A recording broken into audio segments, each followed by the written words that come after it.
ಶ್ರೀಕಾಂತ್ ಪಾಟೀಲ್ ಹುಮ್ನಾಬಾದವರು ಬಂದಿದ್ದಾರೆ. ಎಲ್ಲರಿಗೂ ಇದು ಪರವಾಗಿ ನಮ್ಮ ಮತದಾನ ಪರವಾಗಿ ಇದು ಪರವಾಗಿ ಅವರಿಗೂ ಅಭಿನಂದನೆ ಸಲ್ಲಿಸ್ತೀವಿ. ಸೊ ನಮ್ಮ KPCC ಉಪಾಧ್ಯಕ್ಷ ನಿರ್ವಹಣೆ ಜನರಲ್ ಸೆಕ್ರೆಟರಿ ರಾಜಗೋಪಾಲ್ ರೆಡ್ಡಿ ಅವರೇ, ಮಾತನಾಡಿದ ಡಾಕ್ಟರ್ ಶಿವಪ್ರಕಾಶ್ ಪಾಟೀಲ್ ಅವರೇ, PLR ಚಂದ್ರರೆಡ್ಡಿ ಅವರೇ, ಮತ್ತು ಜಿಲ್ಲಾ ಅಧ್ಯಕ್ಷರಾದ ವಿಜಯ ಗುತ್ತೇದಾರ್ ಅವರೇ, ಬಸರಣ್ಣಿ ಅವರೇ, ಮತ್ತು ನಮ್ಮ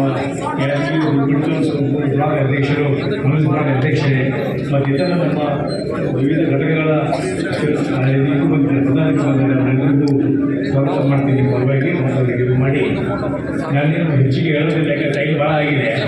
ಎರಡನೇ ಮಾತು ಹೇಳ್ತೀನಿ, ನಾವು ಈ ಲೋಕಸಭೆಗೆ ಗೆದ್ದಿರೋದು ಭಾಳ ಸಂತೋಷವಾಗಿದೆ. ಯಾಕಂದರೆ ನಮ್ಮ ಕಾರ್ಯಕರ್ತರು, ನಾಯಕರು ಎಲ್ಲರೂ ಭಾಳ ಪರಿಶ್ರಮ ಕೊಟ್ಟು ಲೋಕಸಭೆಯಲ್ಲಿ ನಮ್ಮನ್ನು ಗೆಲ್ಲಿಸಿದ್ದಾರೆ. ಪರಿಶ್ರಮದಿಂದ ಮತ್ತು ಅದನ್ನು ಗೆದ್ದು ಬಂದಿದ್ದೀವಿ. ಮತ್ತು ಯಾಕೋ ಏನೋ ನಮಗೆ ಒಂದೇನಂದರೆ ಗೌರ್ಮೆಂಟ್ ಕೈಲಿ ಆಶೀರ್ವಾದ ಮಾಡಿದ್ದಾರೆ. ಇದು ಭಾಳ ಬೇಜಾರಾಗಿ ಹೇಳ್ಬೇಕಾಗ್ತದೆ. ನೀವು ಕಾರ್ಯಕರ್ತ ಕೆಲಸ ಮಾಡಿದ್ದೀರಿ, ಓಟ್ ಬಂದಿಲ್ಲ ನಮಗೆ. ಇದು 4ನೇ ಎಲೆಕ್ಷನ್ನು ನಮ್ಗೆ ಓಟ್ ಹಾಕ್ತಾ ಇಲ್ಲ. 2 ಪಾರ್ಲಿಮೆಂಟಲ್ಲೂ ಬಂದಿಲ್ಲ, 2 ಅಸೆಂಬ್ಲಿಯಲ್ಲೂ ನಮಗೆ ಹಿನ್ನಡೆಯಾಗಿದೆ. ಸೊ ಅದರಿಂದ ನಮಗೆ ಯಾರ ಮೇಲೆ ಇದೂ ಇಲ್ಲ. ಕಾರ್ಯಕರ್ತ ಎಲ್ಲ ಶ್ರಮ ಪಟ್ಟಿದ್ದೀನಿ, ಎಲ್ಲ ಆಗಿದ್ದೀವಿ. ಆದರೂ ನೀವು ನಮ್ಗೆ ಅವಕಾಶ ಕೊಟ್ಟಿದ್ದೀವಿ ಸೇವೆ ಮಾಡೋಕ್ಕೆ.